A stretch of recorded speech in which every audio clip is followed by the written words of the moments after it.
Hola queridos estudiantes, este es nuestro curso de microeconomía y macroeconomía. El tema que nos corresponde revisar ahora es lo que es la frontera de posibilidades de producción.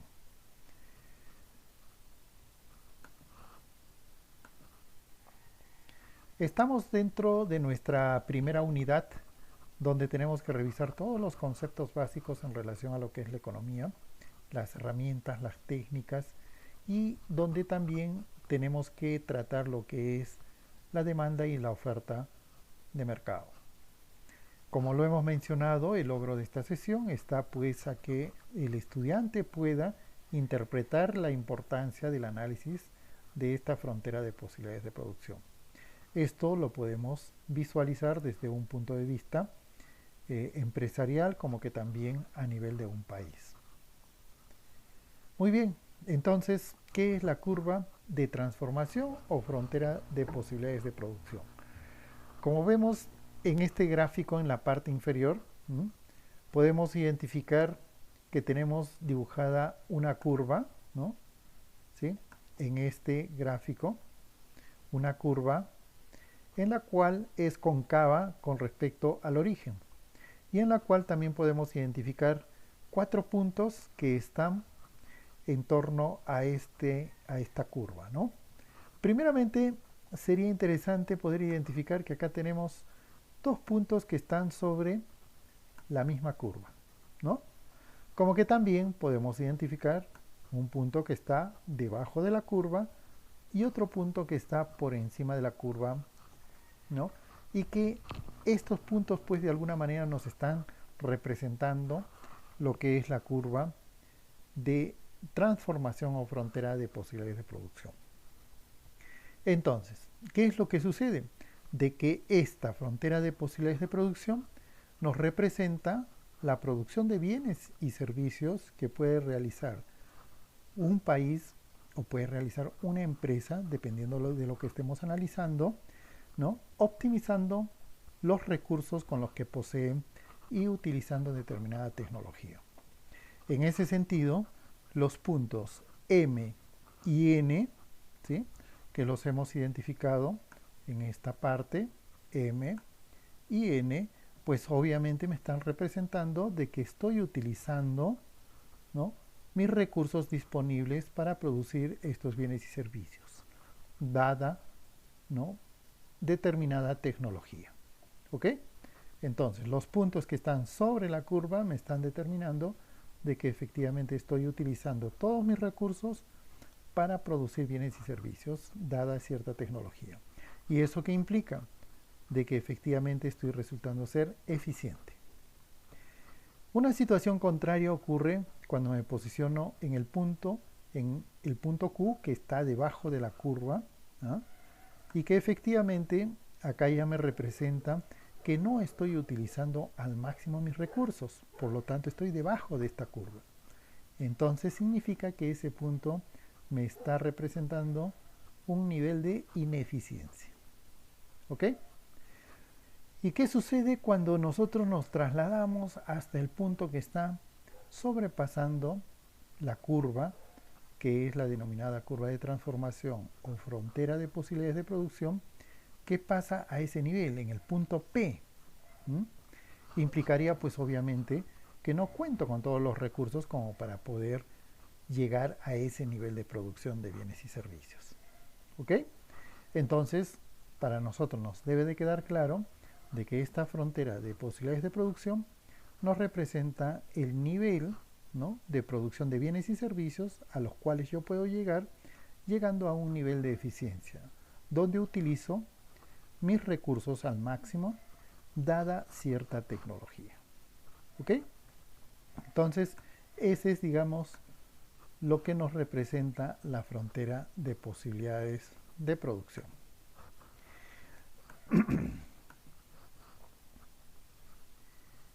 Dicho de otra forma, podemos identificar en este ejemplo una curva de frontera de posibilidades de producción en el cual identificamos dos productos, dos bienes, ¿no?, que son los cañones por un lado y por otro lado lo que es la mantequilla, ¿sí?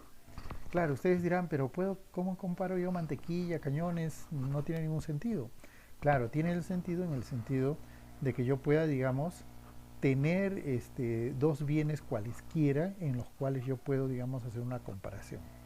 ¿Y qué es lo que voy a comparar? ¿Qué tanta cantidad produzco de un bien con respecto al otro bien? Si nosotros nos ponemos en el punto A, B, C, D, E y F, ¿sí? Los podemos identificar. Acá está mi punto A, mi punto B, mi punto C, mi punto D, mi punto E, mi punto F. Entonces, ¿qué hemos dicho? Que si todos estos puntos están encima de la curva de transformación, como se llama, significa que estoy siendo eficiente en cualquiera de estos puntos de la A hasta la F. ¿Ok? Entonces, eso es lo que lo hemos mencionado en un principio. Pero, ¿qué pasa? Habíamos dicho también, si me voy al punto U. En ese punto U, pues obviamente estoy resultando ser ineficiente porque no estoy utilizando al máximo mis recursos. ¿Ok? Y como que también identificamos que tengo acá mi punto I, que está por encima de la curva, ¿no? Este punto I, pues obviamente me está representando de que también no estoy contando con todos los recursos para llevar a ese nivel de producción. Entonces, ¿cómo también podemos visualizarlo mejor esto?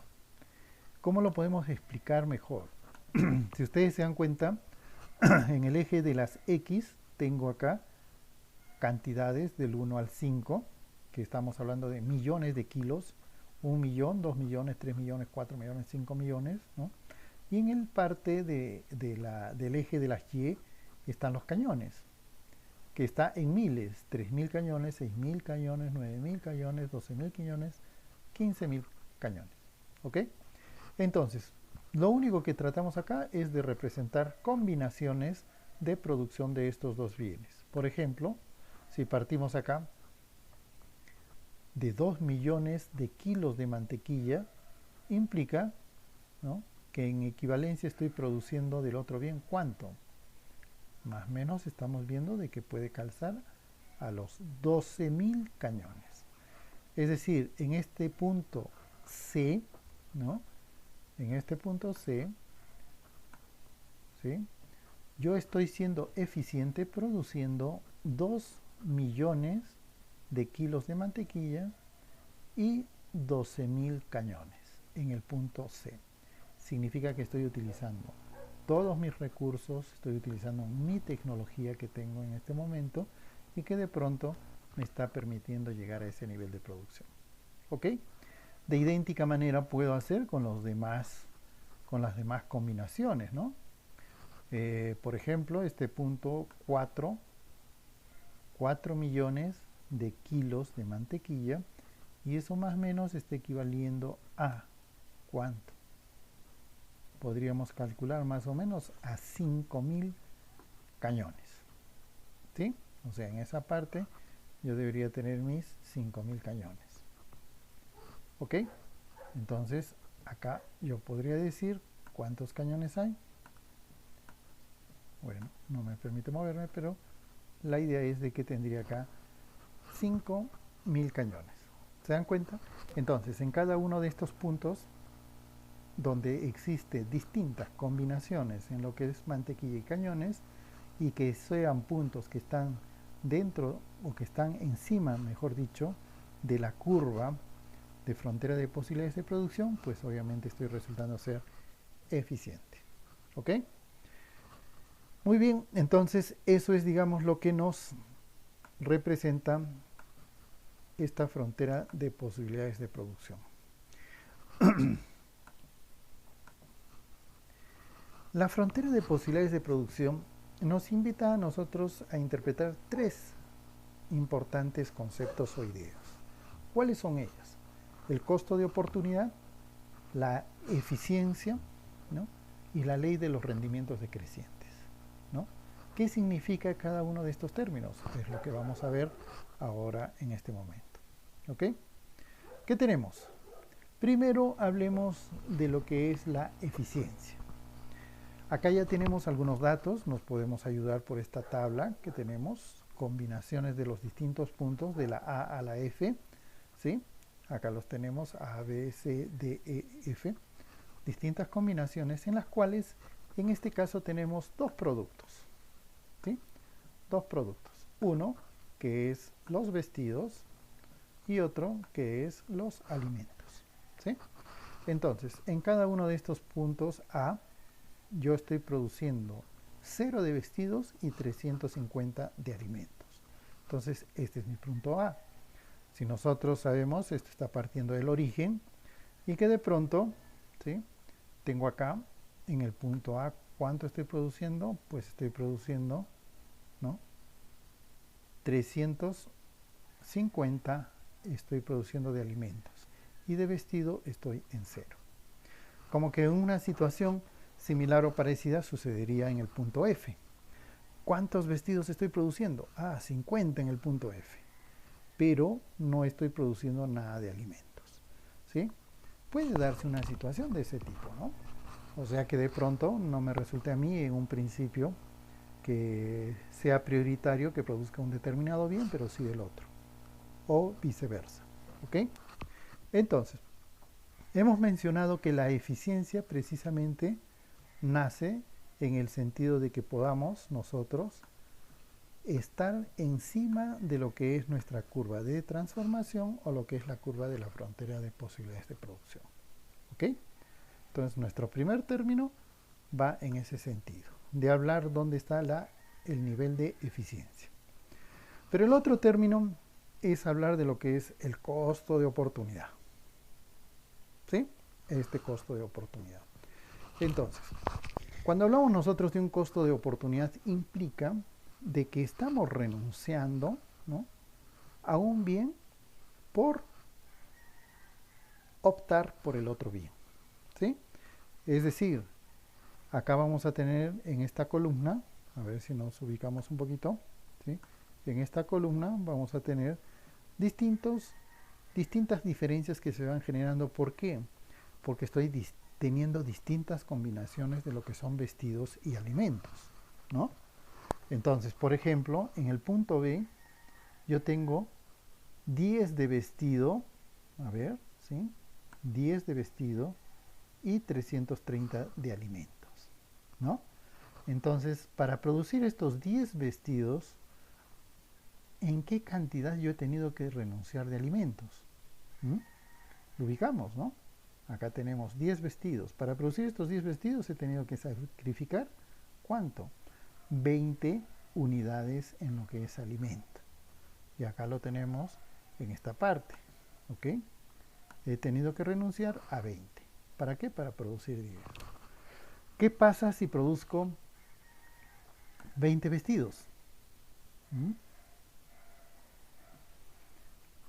Mis alimentos voy a tener que sacrificar ahora en 300.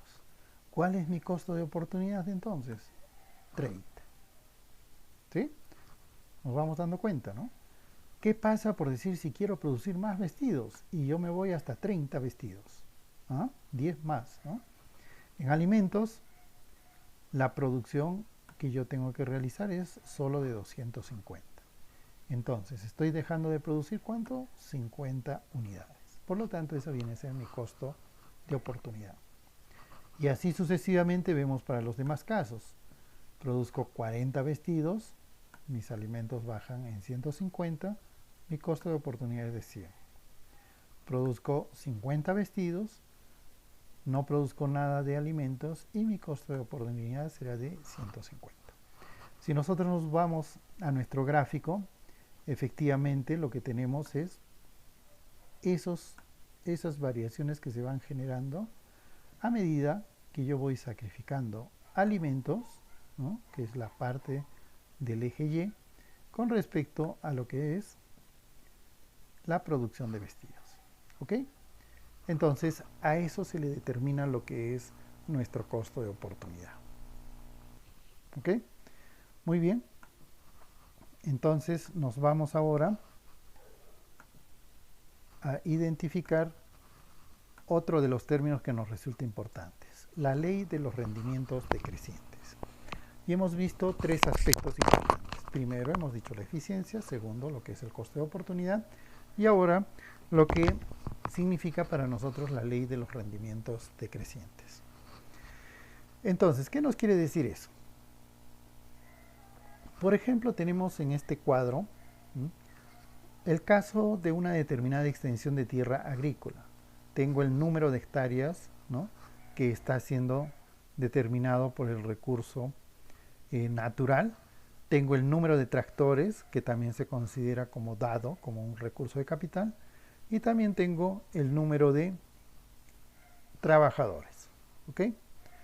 Entonces, dentro de nuestra tabla lo que estamos identificando, ¿sí?, volvemos a resaltar el número de trabajadores, la producción y lo que es el incremento de producción. Entonces, si nosotros nos fijamos, vamos a identificar que yo voy agregando acá, ¿no?, cantidad de trabajadores y voy a obtener niveles de producción distintos, ¿sí? Entonces, para un trabajador yo voy a producir como 2.000 toneladas, para 2 trabajadores como 3.000, para 3 trabajadores como 3.500, para 4 trabajadores como 3.800, ¿sí? Entonces más o menos vamos identificando qué es lo que yo voy produciendo cada vez que voy agregando un trabajador. Pero si nosotros nos vamos a la última columna, vamos a identificar que no necesariamente existe, ¿no?, el mismo nivel de incremento en la producción cada vez que aumento un trabajador. Por ejemplo, cuando tengo un trabajador, produzco 2.000. Si aumento un trabajador más, estoy aumentando la producción en 1.000. Pero si agrego 3 trabajadores, la producción aumenta en 5.000, o en 500, perdón. 4 trabajadores, acá la producción aumenta en 300. Si se dan cuenta, efectivamente, ¿no?, existe que los niveles de producción, es decir, la variación, cada vez que aumenta un trabajador, va disminuyendo. ¿Y qué significa esto? Se supone que la lógica simple nos debería de decir, si yo aumento más trabajadores, un trabajador más producción. Otro trabajador se duplica la producción. Otro trabajador se triplica la producción, pero no necesariamente sucede eso. Y a esto es a lo que nosotros le denominamos lo que es la ley de rendimientos decrecientes. Significa que cada vez que yo aumento un factor de producción adicional, la producción no necesariamente crece a ese mismo nivel. ¿Ok? Por lo tanto, ¿no?, eso es lo que nos genera que hay rendimientos decrecientes. Por eso, cuando nosotros estamos en una empresa y la gente, los gerentes, los dueños de las empresas nos dicen contratemos más personal para aumentar la productividad, no necesariamente se lo va a lograr eso. Es uno de los factores que tenemos que tener bastante cuidado cuando necesitamos lograr mayor crecimiento en la empresa, ¿sí? Entonces, ojo que es importante considerar este término que también va implícito cuando analizamos nuestra frontera de posibilidades de producción. ¿Ok? Muy bien, entonces hasta ahí tenemos esta parte que nos resulta interesante. Lleguemos a algunas conclusiones un poco para poder ir asimilando más este concepto, esta herramienta que es importantísima y que pueden utilizar no solamente el Estado, un país, sino también las mismas empresas. Una primera conclusión que podemos sacar es de que existe un costo de oportunidad implícito en las decisiones que tomamos todos los días. Implica que siempre estamos eligiendo, siempre estamos renunciando a algo por optar otro algo. Es decir, yo prefiero ir al cine y no prefiero ir a un restaurante a comer. Entonces estoy sacrificando el dejar de comer por ir al cine. Entonces estamos en una permanente toma de decisiones y estamos implícitamente hablando de lo que es el coste de oportunidad. Una segunda conclusión es, los recursos que posee un país, ¿no?, determinan las posibilidades de producción de bienes y servicios y su crecimiento y desarrollo. Obviamente, también hemos hablado de que para poder ser eficientes estamos utilizando recursos y esos recursos tienen que ser lo más óptimos posibles. Una tercera conclusión: si el país incrementa los factores de producción o tecnología, su frontera de posibilidades también se incrementa en forma eficiente. Es decir, cuando a veces tenemos un punto fuera de nuestra frontera de posibilidades de producción, podemos alcanzarla siempre y cuando yo intensifique mis factores de producción o que también pueda mejorar la tecnología. Y una cuarta conclusión es que los rendimientos decrecientes nos indican que debemos acercarnos a un óptimo de producción. Es decir, que con los factores que yo cuente, no necesariamente seguir incrementando mayor personal para poder encontrar mejor productividad, sino que tenemos que encontrar un óptimo. ¿Sí? Muy bien, entonces hasta acá este tema que espero que les sea bastante útil y que sigamos revisando el material que tenemos en el Canvas. Con ello nosotros podríamos de alguna forma ir intensificando el conocimiento, ir interactuando y que de todas maneras nos vamos a conectar vía el foro, ¿no?, que vamos a habilitar y las tareas que van a tener publicadas en el Canvas. Así que nada, les agradezco bastante por su atención y no se olviden de revisar las asignaciones que se van a ir dejando en el Canvas y que podamos ir resolviéndola de manera conjunta. ¿Ok? Muchas gracias y nos vemos pronto.